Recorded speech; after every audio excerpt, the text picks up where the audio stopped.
എറണാകുളം ആലുവയിൽ 3 പെൺകുട്ടികളെ കാണാതായി. പറവൂർ കവലയിലെ അനാഥാലയത്തിൽ നിന്ന് ഇന്ന് പുലർച്ചെയാണ് കാണാതായത്. സംഭവത്തിൽ ആലുവ പോലീസ് കേസെടുത്ത് അന്വേഷണം ആരംഭിച്ചു.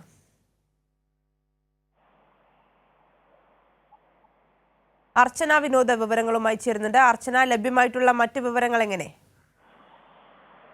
ആര്യ, ഇന്ന് പുലർച്ചെ 5 മണിയോടെയാണ് എറണാകുളം ആലുവയിൽ 3 പെൺകുട്ടികളെ കാണാതായത്. മാതൃശക്തി വിദ്യാർത്ഥി സദനം എന്ന സദനത്തിലെ 3 വിദ്യാർത്ഥികളെയാണ് കാണാതായിരിക്കുന്നത്. 3 പെൺകുട്ടികളെയാണ് കാണാതായിരിക്കുന്നത്. 15, 17, 18 വയസ്സുള്ള പെൺകുട്ടികളെയാണ് ഇന്ന് പുലർച്ചെ 5 മണി മുതൽ കാണാതായത്.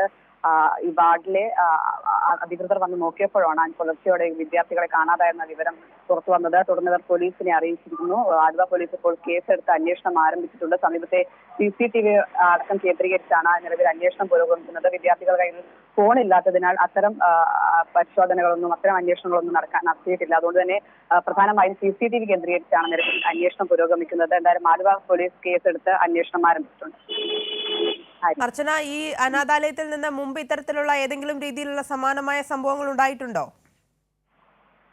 നമ്മൾ അല്പസമയം മുൻപ് ഇവരുമായി സംസാരിച്ചിരുന്നു. ഇത്തരത്തിലൊരു മിസ്സിംഗ് കേസൊന്നും ഇതുവരെ ഈ അനാഥാലയത്തിൽ റിപ്പോർട്ട് ചെയ്തിട്ടില്ല. ആദ്യമായിട്ടാണ് ഇത്തരത്തിലൊരു സംഭവം ഉണ്ടാകുന്നതാണ് അവിടുത്തെ അധികൃതർ നമ്മളോട് വിശദീകരിച്ചത്. എന്തായാലും സംഭവവുമായി ബന്ധപ്പെട്ട് ഇവർ അപ്പോൾ തന്നെ പോലീസിനെ അറിയിക്കുകയും പോലീസ് അന്വേഷണം ആരംഭിക്കുകയും ചെയ്തിട്ടുണ്ട്. ശരി, അർച്ചന വിനോദാണ് സമഗ്രമായ വിവരങ്ങൾ നൽകിയത്.